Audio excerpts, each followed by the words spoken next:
different laboratories for 22 years. These are my contact details. You can email me and you can call me pag may chance po kayo. And then, nakilala ko po si IMG last August lang po, itong last year of August. Naghaw din lang po ako just like you, and I saw the importance of having financial education, especially building a solid financial foundation. Kaya po sabi ko noon, when I talked to Sir Robert, who is our CEO noon, sabi ko, Sir, I want also to become a financial educator kasi alam ko marami pang OFW, marami pang mga Filipino na nangangailangan ng ating tulong para po makatulong tayo on how to achieve financial security and of course financial freedom. So magandang gabi po sa ating lahat. Our topic for tonight is about mutual funds po. So I will start my slide. Ayaw niya mag-start. Wait lang. Bakit kaya?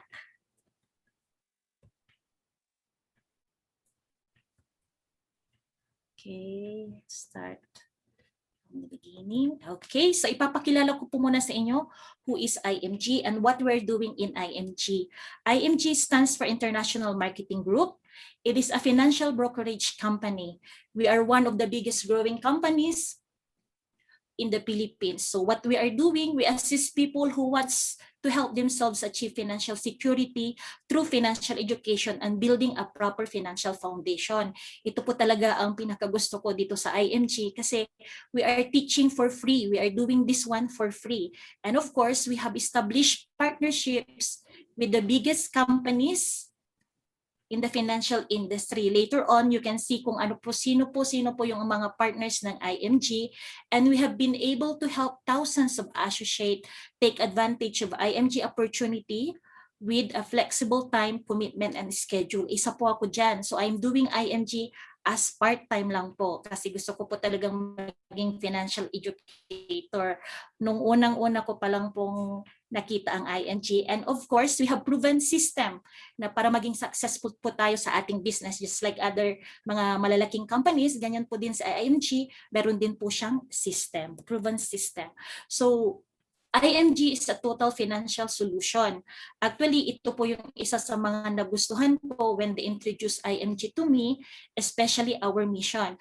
Our mission is to help create wealth for families, to make difference for families so that there will be no family left behind. Pag nakilala mo talaga si IMG, mararanasan nyo yan. Just like me, lahat ng family ko nandito na po sa IMG. Member na po sila and saver and investor na rin po sila. So our vision, ang ganda-ganda po ng vision ng IMG is to build a new financial industry where everyone is able to earn what the wealthy are earning by bringing secret to the wealthy to all, di ba? Hindi lang sila dapat ang nakakaalam, pati tayo, mga average people or below average people, dapat alam din natin ang secret ng mga mayayaman. Kaya po nagtuturo ang IMG. The opportunity of obtaining financial freedom is open to everyone who wants. Kung sino ang may gusto. Kung gusto mo, you are welcome. All walks of life, welcome po dito sa IMG. It doesn't matter kung ano po yung natapos ninyo, ano po yung inyong trabaho ngayon, hanggang saan yung inyong educational attainment. Wala po. Sa IMG, we are all welcome to join if we want to achieve financial freedom. So, gaya po lagi, we have this global campaign. Mayroon po tayong counter dito. We have this global financial literacy campaign. 30 million Filipinos by the year 2030. So as of now po, nasa 2.5 million na po yung ating mga na-campaign na Filipinos na just kaya po wag po kayong matakot if they will ask for your name, these details, you ask for your name, your email, and your phone number para po makasama po kayo dito sa aming campaign na sana before ma-reach ang 2030 na-achieve na po namin yung aming target na tao, it's 30 million po. So wag po kayong mag-alala pag hiningi po ng inyong invitor na kunin po yung inyong name, email address, and your mobile number. Dito po namin ipapasok yan. Nakasana po kayo sa aming global campaign. So why we teach financial literacy? I mentioned a while ago to you na ang importance ng building of solid financial foundation in order for us to achieve financial freedom. So first, syempre, parang pagbibuilding lang daw ng ito ng bahay, we should start it building from the ground, going up. So the first one in here is in order for us to achieve, maka-start po tayo in building our solid financial foundation, is first, is we increase cash flow. So, paano natin i-increase ang cash flow? Sabi mo sa akin, Ma'am Pine, sakto lang po yung sahod ko. So, we can have other means para ma-increase po yung ating cash flow, di ba? Pwede tayong mag-sideline, pwede tayong magtinda online or anything. If hindi naman po pwede, just like here in Saudi Arabia, hindi ka naman pwedeng mag-part-time sa labas, di ba? So, paano mo i-increase ang iyong cash flow? Is first, dapat i-decrease mo ang iyong expenses. So, paano mo i-decrease ang iyong expenses? Yun na naman ang next tanong. So, ang next question yan, paano mo i-decrease? Ang answer po dyan is you should know how to differentiate your wants and your needs, di ba? Yung mga needs, itong yung mga basic necessities natin na dapat talagang i-purchase natin yan, dapat nating bayaran yan, kasi in order for us to survive, ano yan, for example, your food, your clothing, yung mga due date ng kuryente, due date ng tubig, yung mga ganyan po ba. Pero yung mga wants, these are the things na gusto lang natin bilihin. Kasi trip lang natin bilihin. For example, ang dami-dami mo ng shoes, pero trip po nang bumili ng shoes, just like me before. Isa po akong guilty dito. Okay? That's the first step. The second step is we should have a proper health care. As you can see in my slide, may nakalagay po dyan na short-term care and the long-term care. Most of us, pati ako noon, I am only familiar with the short-term care. Ang example po ng short-term care, example is for your PhilHealth, yung PhilHealth po natin sa Pilipinas, in which it's only good for 1 year. Nagamit mo man yun or hindi mo siya nagamit, babayaran mo siya, yun yung nagtatapon pa tayo ng money, especially if hindi po natin siya nagamit. The other type of healthcare is the long-term care. Ako hindi din po ako familiar dito. Ngayon ko lang po ito nalaman, kahit na nasa medical field po ako, dahil ko lang po nalaman ito with IMG. So, the long-term care is ito po yung care na kailangan natin during our retirement. Dapat po, as early as now, nakaprepare na po tayo. Kasi ang pagkuha po ng healthcare, sasabihin ko po sa inyo, is only a privilege. Anong ibig pong sabihin ng privilege lang po yan? Nakukuha lang po natin yan most of the time pag hindi pa po natin kailangan.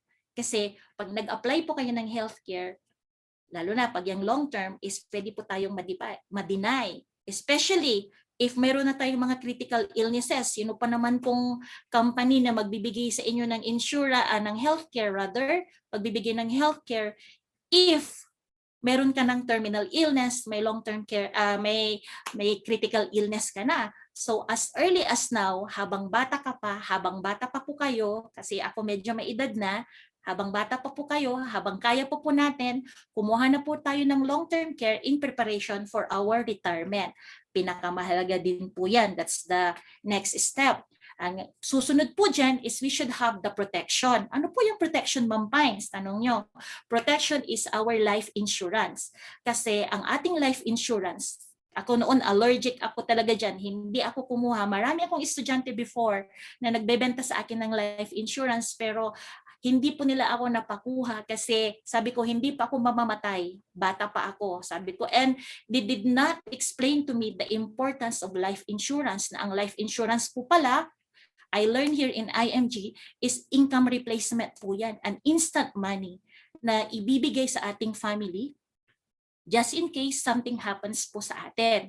So for example, we are the breadwinner, just like me, I am the breadwinner. If something happens to me, pag bigla po, wala po kasi tayong contract. Just all we know, wala tayong contract kay Lord. Anytime, pwede niya po tayong kunin. Unlike in our company na pinagtatrabuhan natin, mayroong contract po tayo. You know that your contract is only 1 year, 2 years. Yan, and i-renew po yan. Pero kay Lord, hindi po natin alam kung hanggang kailan po yung contract natin. So being the breadwinner of the family, ako po, being the breadwinner of the family, dapat po, meron po tayong life insurance. Bakit? Just in case something happens to me, bigla po akong kinuha ni Lord. Paano na po yung aking family sa Pilipinas? Paano na po yung anak ko? How are they going to start their life pag wala po akong iiwan sa kanila? Lalo na, pag utang po ang iiwan ko sa kanila, paano na po? So just come to think of it. Okay? Next one is, of course, is debt management. So sabi nila, we have two types of debt actually. We have the good debt and then the other one is the bad debt. Siyempre, yung good debt, mabuti daw na utang. Ano ba yan? Ano pong example niyan? Just example, umutang po tayo because we need to start a business. So wala pong problema doon. Okay lang po yung umutang doon because it is an income generating. Yung bad debt naman po is uutang tayo because wala lang, gusto lang nating bumili ng bagong model ng cellphone, samantalang dalawa na pala ang cellphone mo, pangatlo na yan or what, or uutang tayo kasi gusto nating maghanda sa fiesta, uutang tayo kasi may magbo-birthday, may magdidibo and everything. Did you know that ang debt na yan ay termite ng ating financial house? Diba? So here in IMG, one of our benefits as a member here is meron po tayong workshop about debt management. Yan po ang maganda dyan. So slowly, mamamanage po natin yung debt natin and eventually, mawawala po tayo. We will be debt-free. Diba? Ang ganda-ganda. Next step po, in order for us to achieve financial freedom, is have an emergency fund. Diba? Emergency fund, hindi lang po siya emergency, may kasama po siyang fund. Sabi po ng mga expert is we should have at least 3 to 6 months of our salary. For example, ang salary nyo po is 20,000, you should have at least 3 times 2 is 60,000 to 120,000 po. Bakit po kailangan meron po tayong emergency fund? Just in case na magkaroon ng emergency, hindi po natin magagalaw yung ating rooftop, which is our savings or our investment.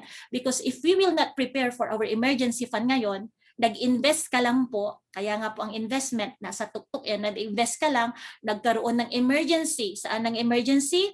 Mostly, 90% daw ng bankruptcy ng isang family is about healthcare crisis. Diba? Pag may na-hospital, nakakalimutan po natin lagi na ang healthcare, nakakalimutan po natin yun, nadi-disregard natin yan. Laging nagfo-focus pa tayo with our investment. So 3 to 6 months, just like what happened this pandemic, ano pong nangyari? Marami pong nawalan ng trabaho. So pag wala po silang emergency fund, ano na pong nangyari? 'Di ba? Pwedeng binenta nila yung kanilang mga investment, pwedeng nangutang sila, pwede silang pumila sa ayuda coming from the government. So it's really important for us to have an emergency fund. Magkaiba po ang emergency fund and investment. Okay? So the rooftop of our financial house is building up savings and of course investment. Diba? Ito yung topic po natin about investment, investing in mutual funds. Okay? So investment po natin, we have two types of investment po. We have the solid investment and liquid investment. What is the difference between the two? So sabi natin, if it is a liquid investment, ito po yung mga investment na parang readily cash. Ang dali-dali po siyang ibenta and the face value po niyan is almost the same pag binenta mo po siya. Example yan, yung ating mga investment sa mutual funds, sa bonds, sa stock market, sa ating healthcare, sa ating long-term healthcare. And the other type of investment is we have the solid investment. Yung solid investment naman po natin, ito yung mga investment natin na it will take us medyo mas matagal na time bago po natin siya maibenta, or if just in case there is an emergency, ibebenta mo na siya kahit wala siya doon sa kanyang actual face value. For example, yung kotse mo, yung lote mo, yan, yung mga na-invest natin na ganyan. So those are two types of investment. Actually, ang investment po nilagay po nila dyan sa bubong kasi yan po talaga ang pinakabubong. We should start building it from ground going up. Kasi po, kagaya ng sabi ko po sa inyo, just in case there will be an emergency at wala kang emergency fund, ang mayroon ka lang is investment, mabebenta po natin ang investment yan. Okay? So, mas maganda talaga, in order for us to build a solid financial foundation, we should follow these steps. Okay? Next concept, na bakit po kami nagtuturo ng financial education, there are 4 reasons why nagtuturo po kami ng financial education. The first reason is the role of money is changing. As you can see here in my presentation, dito po sa slide, nakikita nyo po from 1976 onwards up to 2008, pinanganak na po ako dyan. Kikita nyo po dito, around 1984, ang interest rate po sa bangko is 20%. Ang taas-taas or more than 20%. So just merely putting your money in the bank is kumikita po siya. nabibit niya po ang inflation. Later on, I will discuss also inflation. But as you can see, as years goes by, bumababa siya. And I'm going to ask you now, do you know how much is the interest rate na binibigay ng bangko ngayon? Alam niyo po ba? Sabihin ko na po, it's 0.1 to 0.25% na lang po ang interest rate ng binibigay ng bangko. Okay? So, kita nyo yan, from 20% interest rate, ngayon 0.1, hindi man lang po nakaabot into 1. Okay? The second reason why we teach financial literacy is there is a lack of education, financial education. According to the survey done last 2018, 53% lang daw po ang financial quotient ng mga Filipino. Di ba? Ang baba-baba.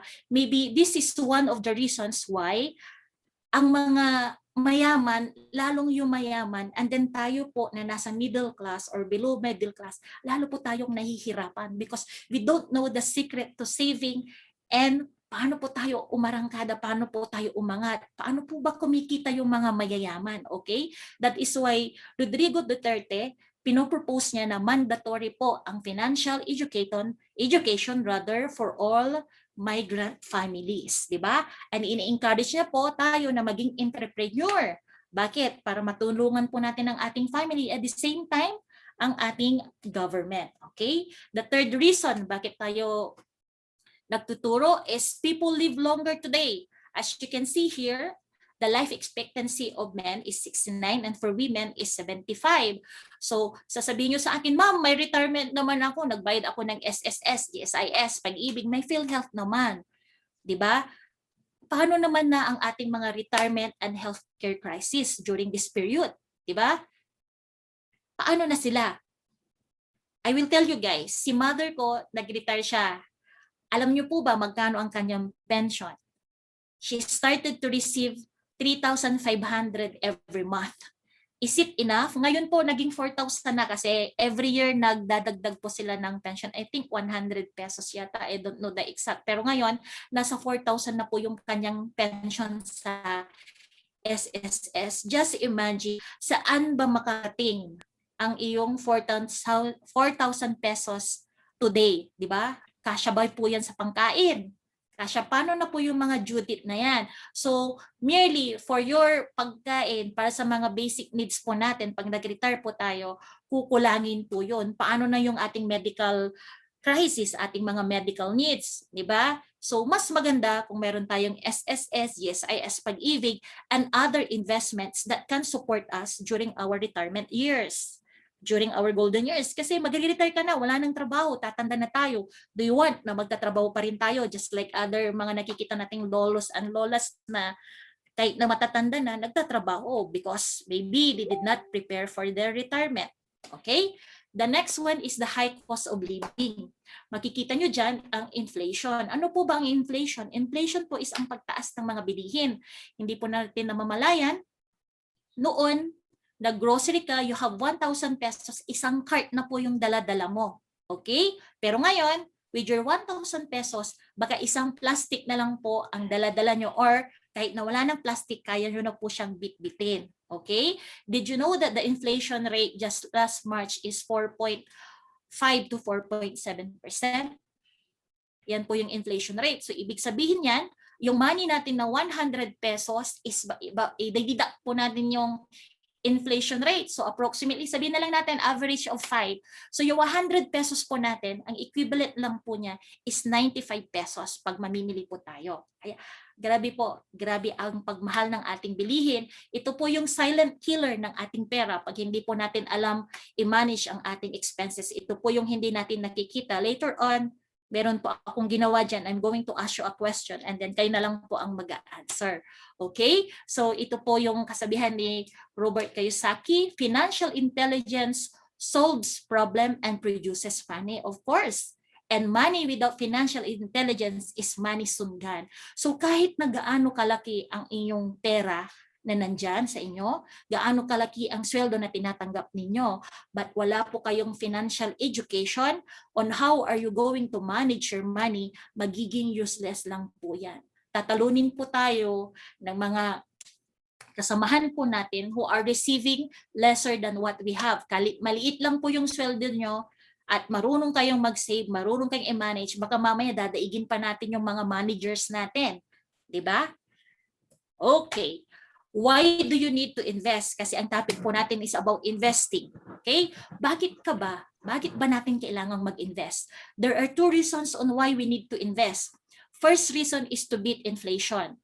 Paano natin ibibit ang inflation? Sabi natin, inflation is the pagtaas ng mga bilihin. Okay, I will give you this example. For example, you save in the bank. Naglagay ka sa bank, naglagay ka dyan 100 pesos lang. Para hindi ako mahirapang mag-compute kasi po mahina po ako sa mathematics kaya nag-nursing po ako saka nag-medtech po ako. Okay po? Okay. So in here, naglagay ka ng 100 pesos in the bank. Tapos, lumipat na yung ating slide. Balik ko lang. Okay? Tapos binigyan ka ng bank ng 0.25%. So yung pera mo in a year, kumita po siya ng 25 centavos. Okay? 25 centavos kasi ang interest rate ng binibigay ng bank sa atin is 0.25%. So 25 centavos po yan, 25% of 100. Tapos po, babawasan po yung withholding tax. Siguro yung mga kagaya kung merong bank account tapos yung nasa bank book pa siya, makikita po niyo yung withholding tax. Yung withholding tax po is 20% po ang ibabawas nila, not on your money na dineposit ninyo, but on the interest rate na kinita ng pera ninyo. Wow, di ba? I-deduct yan 20%, so 0.01. So, anong nangyari sa pera mo? 100.30. Kaya lang, ang hindi po natin nakikita dyan, maminus po natin yan pala. So, 0.20, I'm so sorry, nagkamali ako. 0.20 kasi i-deduct po natin yung withholding tax. Sorry, talagang mahina po ako sa mathematics. So, 100 pesos and 20 centavos po yung naging kinita po ng pera natin with our 100 pesos. Pero ang hindi po natin nakikita is the silent killer ng ating pera. Pag tinago nyo lang po dyan, is the 5%, average of 5%. Kasi nasa 4 to 7% po ang inflation rate every year. So 5% po yan. So, yan po yung pagtaas ng bilihin. So, 5% of 100 is 5 pesos. So, i-deduct po natin yan from here. Ano po ba? Kumita po ba kayo or hindi? Yan. Did you earn?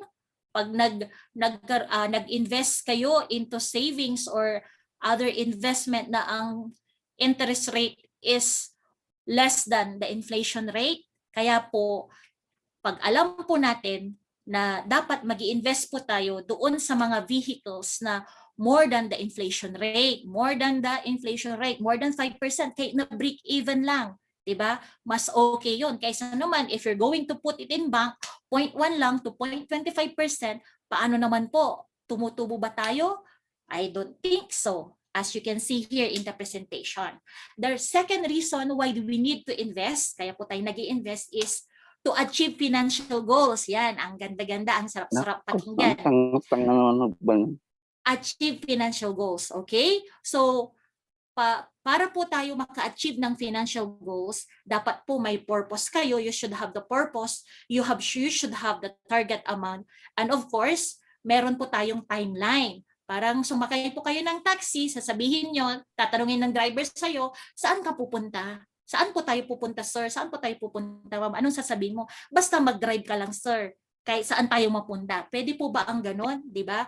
In order for us na ma-achieve ang ating financial goals, you should have a purpose. Anong purpose mo? College education ng anak ko, pampagawa ng bahay ko, pang-bakasyon ko yan, pang-retirement ko yan.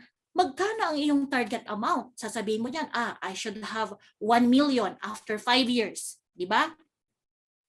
Kasama na po yung timeline dyan. Hindi pwedeng, gusto ko may 1 million. Kailan? Di ba? So, kailangan magkakasama po lagi yan. You should have the purpose, you should have the target amount, and of course, you should have the timeline kung kailan mo dapat ma-achieve ang iyong financial goal.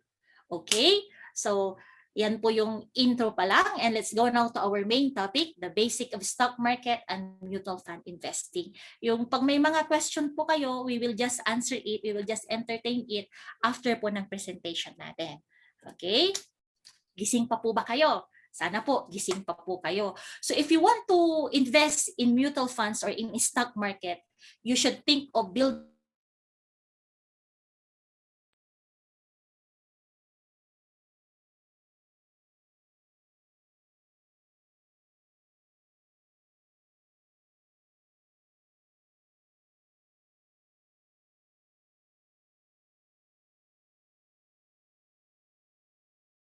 perks. First yan,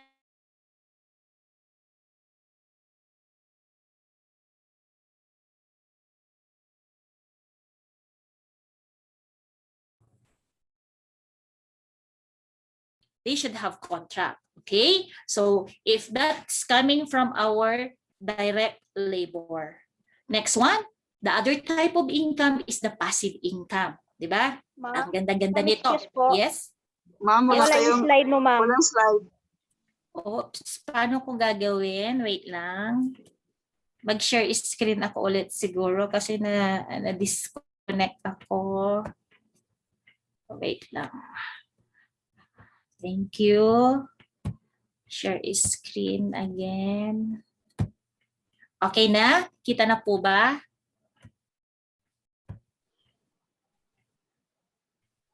Yes, ma'am. Okay. Thank you. Current slide. Okay. Thank you. Thank you so much. Gising pa tayo lahat. Thank you. Okay. So, lalo ako tuloy ginanahan.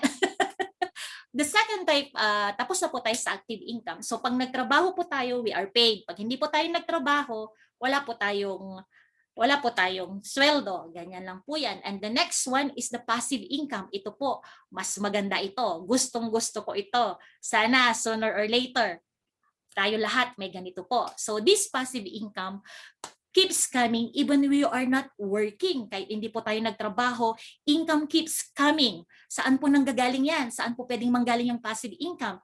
It could come from our investments. Saan yan? Interest ng ating investments. Investment natin sa mutual funds, sa stocks, sa bonds, and of course sa ating long-term care. Saan pa siya pwedeng manggaling? Sa royalty income from our businesses. Ano pa? Pag may mga rentals tayo, kunwari may mga apartments tayo and everything, yan, dyan po manggagaling yan. Kahit na hindi po tayo magtrabaho, this income keeps coming. Kaya lagi nating sinasabi dito sa IMG, do not work hard for the money. Let your money work for you. Diba? Ang ganda-ganda. Okay. How are we going to make our money work for us? Diba? Ito po. Always remember this one, the rule of 72. This is the power of compounding interest which was introduced to us by Albert Einstein. Sabi nga po nila, diba may 7 wonders of the world po tayo? Sabi po nila, itong power of compounding interest is the 8th wonder of the world. Okay? So how are we going, paano daw po ito? Paano ba itong power of compounding interest? Okay? So sabi niya, dividing the number of 72 by the interest rate given by your savings or your investment is equal to the estimated years your money is going to double. Okay? Magdodoble daw ang pera natin. Constant po yung 72. I-divide mo sa interest rate. Yun po yung quotient po doon is the number of years your money is going to double. So let's give this example. 1% na lang po ang nilagay ko dyan kasi mahirap pong mag-compute. So 10,000, naglaga ka sa bangko, binigyan ka ng interest rate ng bangko ng 1%. So 72 divided by the interest rate which is 1%. Ilan po ang total? 72. 72 years bago po magdodoble yung pera mo. So pag nagbangko ka at the age of 30, magdodoble yung pera mo, kailan? 102 years. O kumusta naman? Pwede pa po ba yan? Hindi pa tayo tinatawag ni St. Peter. O, di ba? So ito din po, I usually use this one. I use this one in order for me to see kung legit po yung inaalok nila sa akin, especially those who are quick scheme, yung quick money scheme. Nasasabihin nila, your money will double in 3 months, your money will double in 6 months. Just imagine this, guys. Para sa isang taon, in order for us na mag-double yung pera natin in 1 year, dapat ang ibibigay ng interest rate sa atin is 72%. Diba?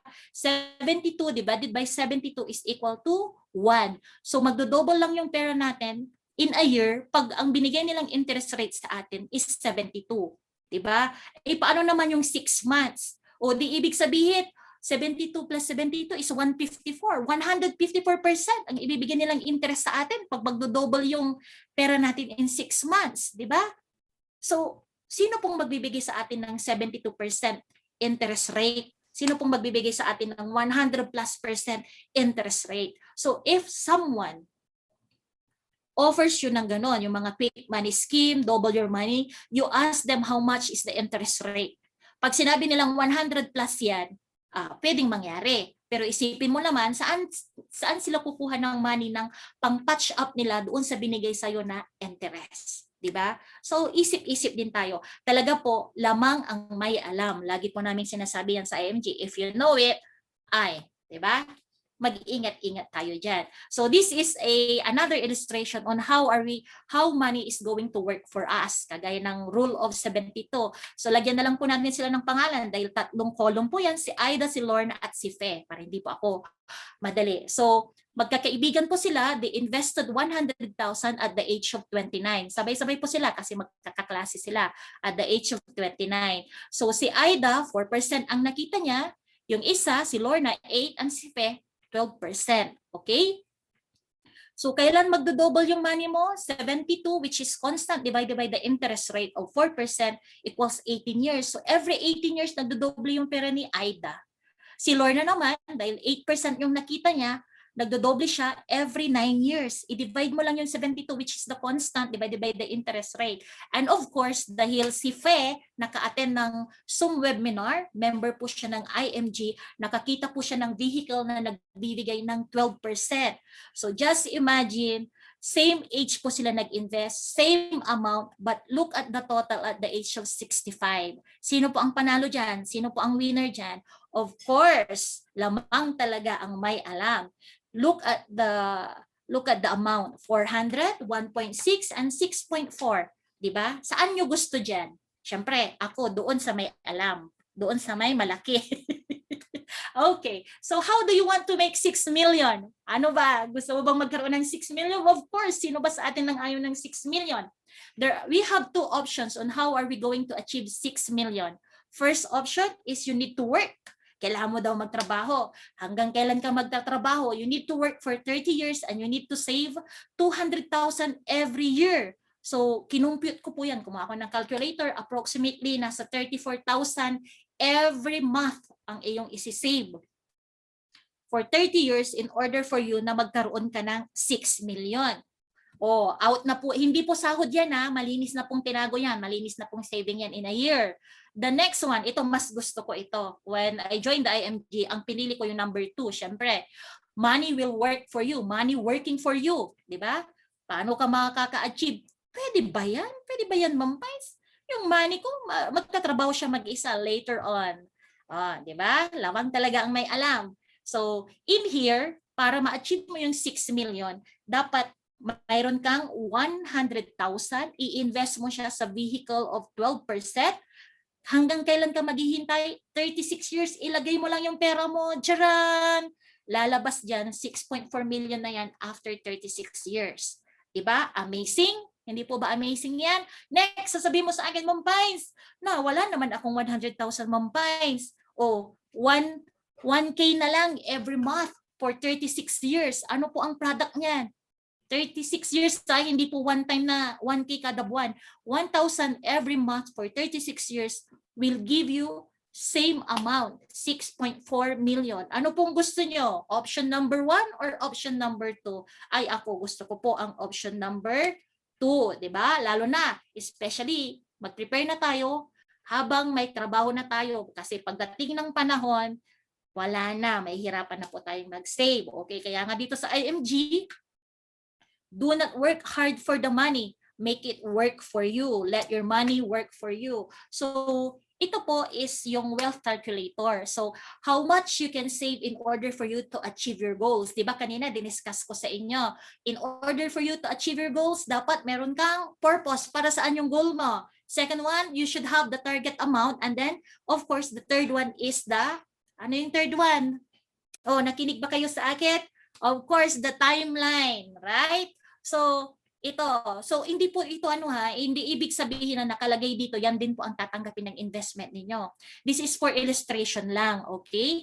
Kung ano yung past performance is not indicative na ganun din po yung matatanggap natin. So, ako po kasi, I have the goal na in 5 years is magkakaroon po ako ng 1 million kasi yung bunso ko po is mag-graduate na siya ng elementary, magka-college, high school na siya. So 5 years, after 5 years is magka-college, high school siya, after 5 years magka-college na siya. So ang goal ko po is to achieve at least 1 million in 5 years. Kaya po I started to invest sa mutual funds and pinili ko po yung vehicle na it could give me approximately 10 to 20%, di ba? O 12% dito po. Kaya ako po, I started to invest every month with 20,000. Yan. Pag kaya, pag gusto, maraming paraan. Pag ayaw, napakarami po ang dahilan natin. So you can screenshot this one. Ma'am, wala naman akong 20,000. You can start with your 1,000. Pipili ka kung anong gusto mo. Kagaya ni Aida, ni Lorna, o ni Fe. Or kung gusto mo kay bank, di ba? 0.1% or 0.25%. Di ba? Ang ganda-ganda. With your just 1,000, pag niligay mo sa 12% yan, in 30 years that you are saving monthly po. Hindi lang one time yan na kasi most na nag-i-inquire na akala nila magbigay ka lang ng 1,000 tapos after 30 years, 3 million na po yan. Hindi po. Monthly, regular monthly, consistent na monthly for 30 years will give you 3 million. Okay, let's move to the other slide. Kaya nga akala ko noon, I am the best employee. Hindi po pala. Every year po ako nakakatanggap noon ng 10,000 and plaque of appreciation. The best employee, hindi po pala. I just discovered here in IMG that the money is the best employee. Bakit po? Hindi po siya napupuyat. Hindi po siya hindi mo siya nagko-complain, hindi siya nagsisick leave, hindi napapagod, di ba?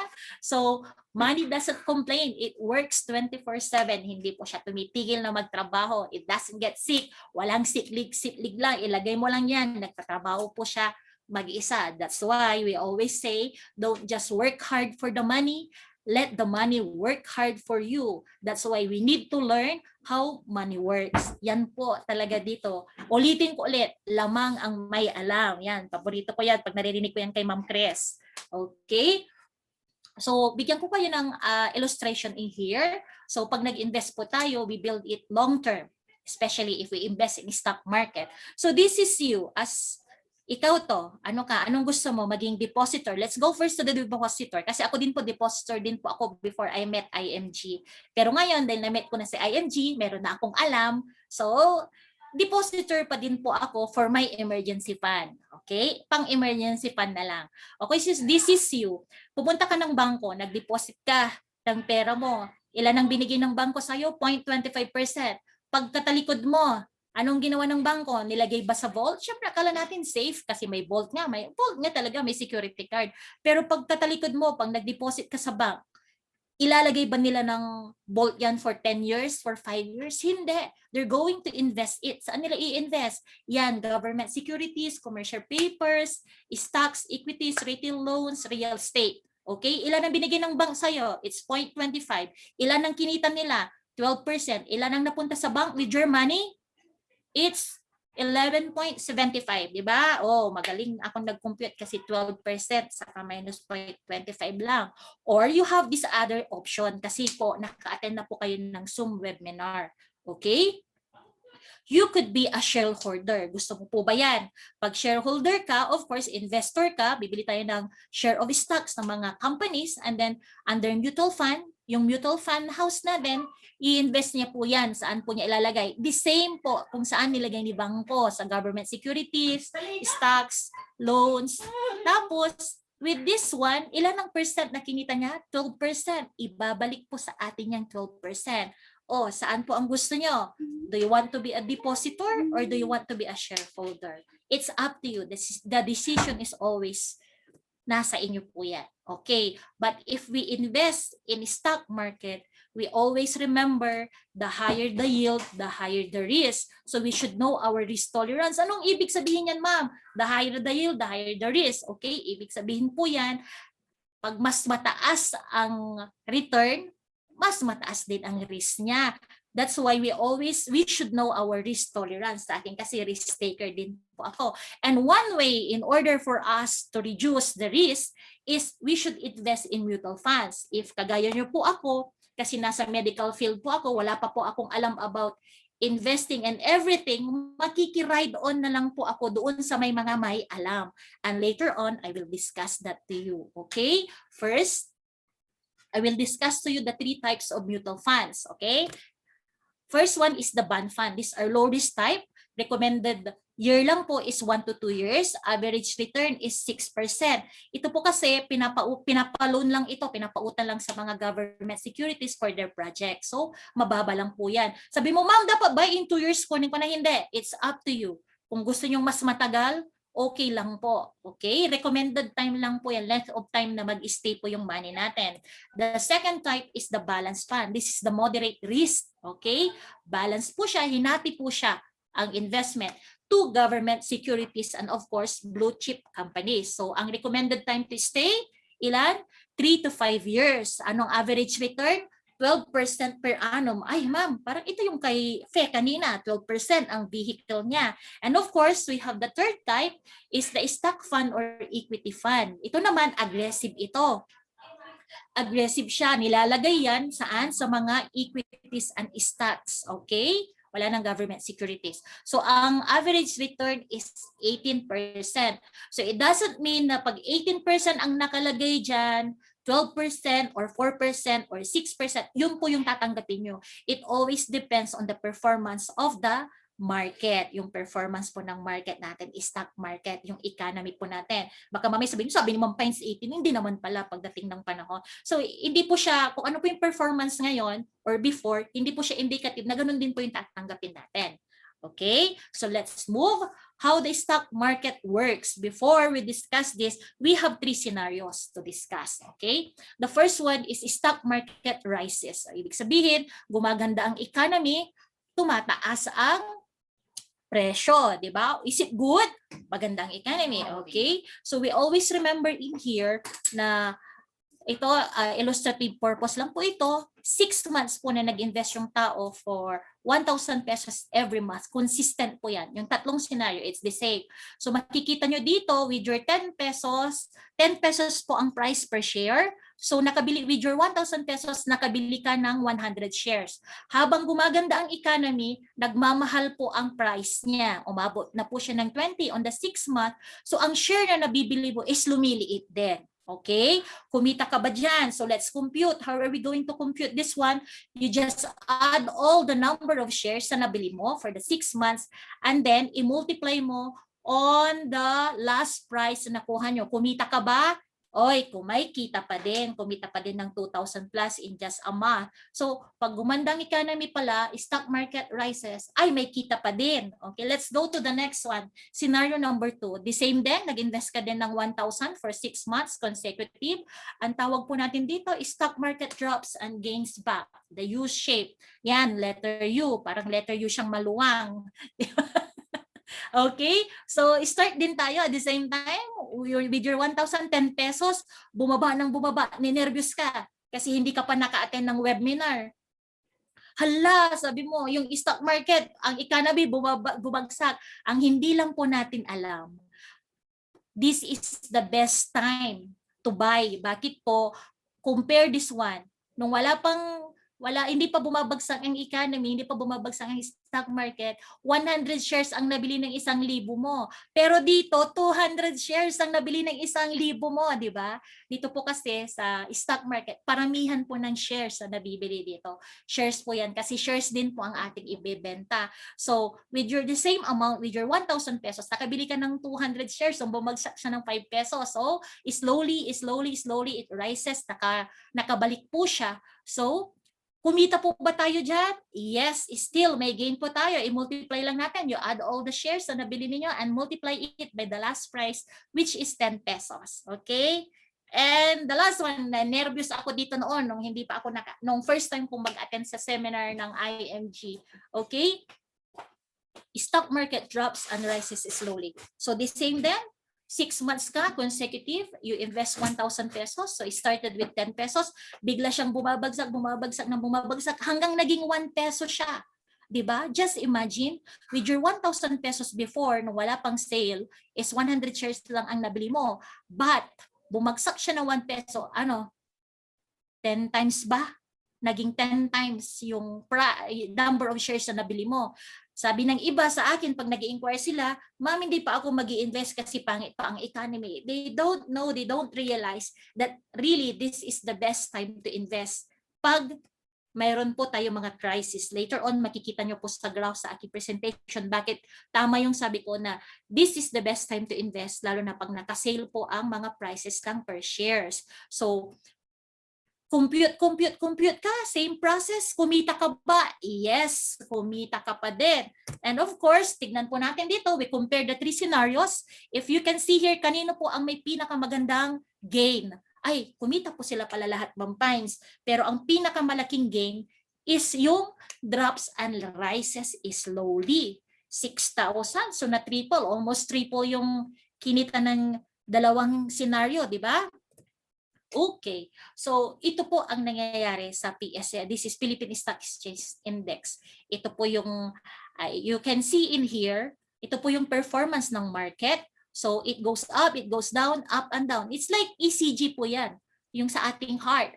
Go up, down, pump, pump, pump. So, kailan po ba bumabagsak ang ating economy, ang ating stock market? Bumabagsak po sila if there is crisis, global crisis as you can see here. Pero pag titignan nyo yung sequence niya yan, pag bumagsak yan, aakyat at aakyat pa din po siya. Okay? So pag bumagsak, aakyat, aakyat. Kaya nga ang gagawin po natin, our strategy is buy and hold strategy. Para lang po dito, pag nag-sale po yung mantika dito, ako talaga, pag nag-sale sa supermarket, sa Hyper Panda dito sa Saudi Arabia, pag nag-sale po siya, bumibili po ako ng marami kasi mura lang and then I will just stock it. Hindi po ako namimili lang po ako ng paisa-isa if regular price. Pero pag nag-sale yan, marami po akong binibili. I assume, ina-assume ko, and pinipresume ko na kayo din po, ganun din po yung ginagawa. Ganyan din po dito sa stock market. Regular po tayong mag-i-invest, pero syempre, pag sale, invest pa more. Diba? Sino bang gusto, ayaw ng sale? Lahat tayo, pag sale, ay naku, pipila pa tayo. Diba? So this is what happened during the pandemic. Ito yung nangyari. 2020, started from January, bumagsak po talaga yan, and then nakabawi ng konti, and then bumagsak siya ulit. Kaya ang prices po ng mga per shares po ng ating mga blue chips companies is still on sale po siya. Okay? So this is the workflow of mutual fund. Okay? Ikaw ito, ako ito, tayo lahat na investor. Pagsasama-samahin po yung ating money, they're going to pull it and it will be handled by a fund house. Ang fund house po natin is Rockbar Financial po ang fund house po natin. So, yung fund house na yan, mag-appoint po siya ng fund manager who is the one in charge doon sa ating investment. Siya na po ang bahala sa lahat-lahat. I-invest niya po dyan sa average of 10 companies, ilalagay niya po dyan. Tapos pag nag-generate po siya ng income, siya na po ang mag-i-invest dyan. Nag-generate na po siya ng income, ibabalik po sa atin lahat ang income. Okay? Sabi mo, ma'am, ay, baka mamaya tumakbo yung fund house. Hindi po tatakbo yung fund house sa fund manager. Ina-appoint ng fund house po yan. Parang ako po, nasa medical field po ako, nagtatrabaho po ako sa laboratory. Pag pinag-drive mo ako ng ambulance na hindi ko inaral, paano gagawin? Mababangga ko po yun. So ito, ako, pag nasa laboratory ako, rest assured that I'm doing my work 100%. Ganyan din po sila. Kasi syempre, yan yung line of expertise nila. Yan yung inaral nila. Yan ang kanilang ginagawa every day of their life. Pero pag ikaw ang gumawa niyan, ako ang gumawa niyan, at wala akong kaalam-alam about mutual fund, about investing, sigurado, malulugi po ako. So wala pa po akong background, I can study this sooner or later and then I can do it, 'di ba? Pero for now, dahil wala pa akong alam, wala pa akong kaalam-alam diyan, magbigay na lang ako ng money, makikiride on na lang ako sa fund manager kasi siya ang expert diyan, 'di ba? Okay. So ito, SSS invest 3 billion in mutual funds, okay? 3 billion ang ininvest ng SSS. Pero tayo, with our 1,000 pesos, nag-aalangan pa tayo or sasabihin po natin ng discount. So just remember, SSS 3 billion ang nilagay niya. Kung scam yan, mag-i-invest po ba si 3 billion? Hindi po. So these are our benefits if we're going to invest in mutual funds. First, it is professionally managed, yung mga expert natin, which is our fund manager. It has high potential returns. Bakit? Kasi pwedeng umabot hanggang 20% ng ating kikitain. Unlike pag nilagay mo lang sa bank, nasa 0.1 lang yan and 0.25. Low capital retirement, pag nasa mutual fund tayo, bakit? With your initial 1,000 pesos, pwede ka na mag-start and another add-on of a minimum of 500 pesos. 500 pesos and up, kahit na million po yung i-invest nyo. Diba? Pwede tax-free and safe and transparency. Bakit? Naka-registered po yan sa SEC, and of course transparency kasi mayroon po kayong dashboard, makikita nyo ang performance ng inyong investment and it is diversified. Ibig pong sabihin, ini-invest po siya into different companies, 10 companies. So malugi man ang isa or dalawa, may pangbawi pa po kayong 8 or 9, di ba? Unlike if you're going to invest in one company, risky po yun. Bakit? Pag nalugi yung company, di ba? May naluging company sa atin, nagsara. O ano nang nangyari doon sa mga investor kung doon lang po sila nag-invest, di ba? Malulugi po talaga. Okay, this is an example ng account ng isang member ng PhilEquity. Nag-invest po siya noong 2009 with 5,000 pesos. Nakabili po ng share ng 496. Yan. Noong 2009, 5,000 pesos. Ito po yung shares na nabili niya. Nag-abroad po siya. Nakalimutan niya. Ayan po ang PhilEquity. So you can Google this one. You can check. Ito yung Philippine Investment Fund Association. So lahat ng legit na investment vehicle na yan, yung mga fund managers na yan, yung mga fund house na yan, nandito po sila lahat. Legit po yan. Makikita nyo po yan sa Philippine Investment Fund Association. Wala po ang IMG dyan kasi hindi po investment fund ang IMG. Brokerage company po tayo. Yung ating mga partners po dyan ang nandyan. Nandyan po ang PhilEquity. Binulugan na po nila para po sa atin. Okay? Nandyan din ang Soldivo. Nandyan din ang Sun Life. Okay? So yan.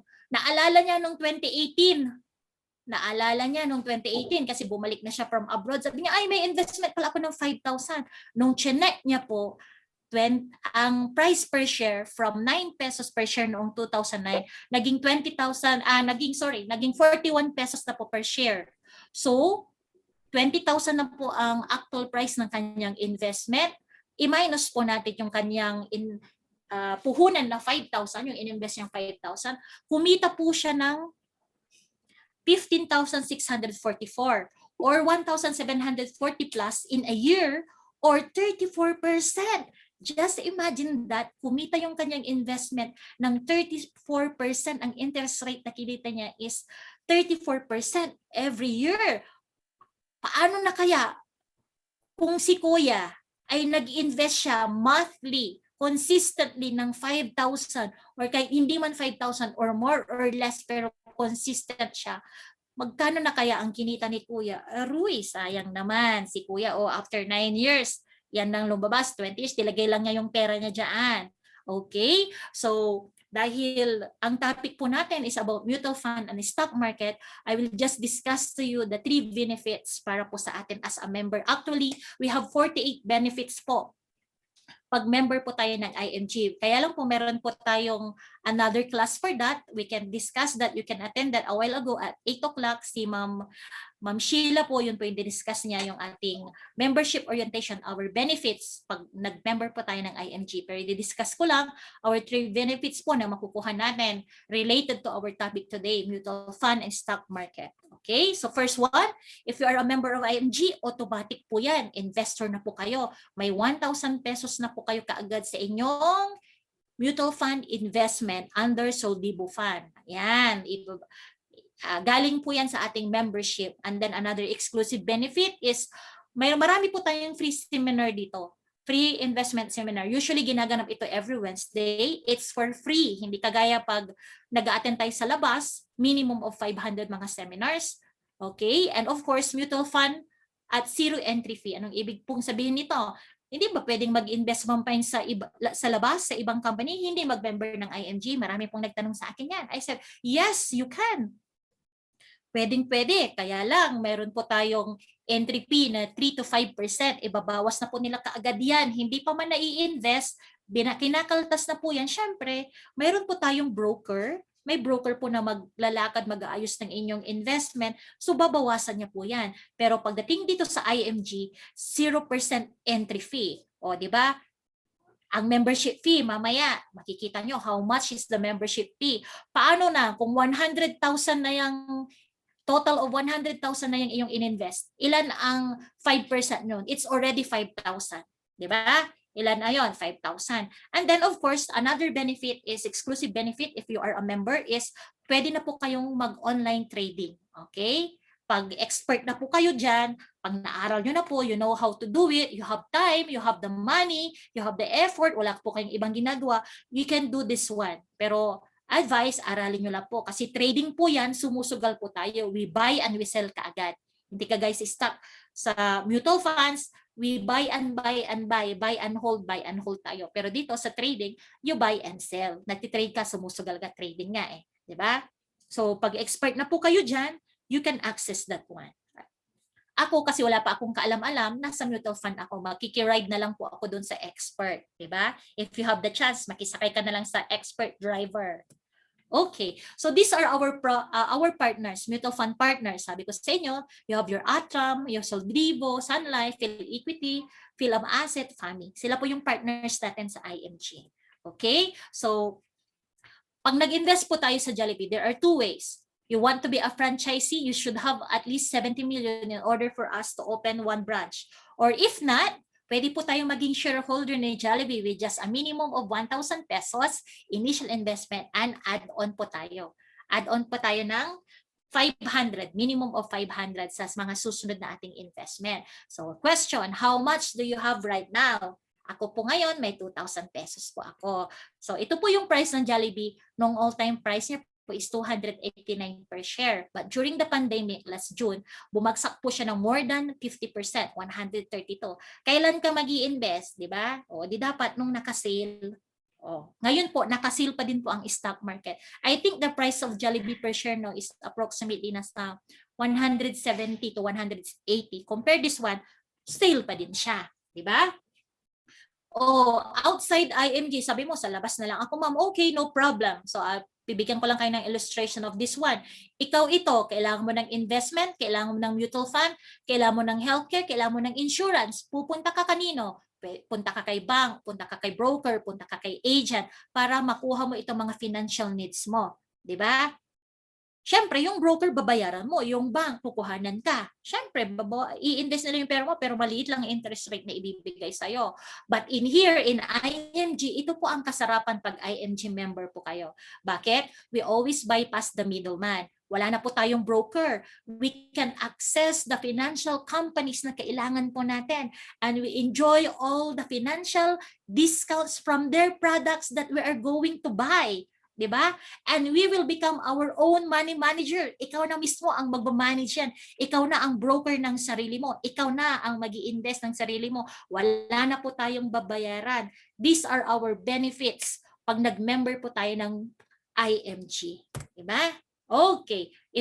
Kaya po sabi natin, ikaw na ang broker. These are the companies. Sabi natin, it's a brokerage companies. We have partnerships with biggest companies. Diba? Partnership ng mga biggest companies diyan with regards to our financial needs. So, sabi natin diyan, pag kailangan mo ng healthcare, nandiyan si Kaiser, kailangan mo ng life insurance, kailangan mo ng investment, real estate, dito sa real estate, pwede tayong maging broker o kayo mismo ang bibili.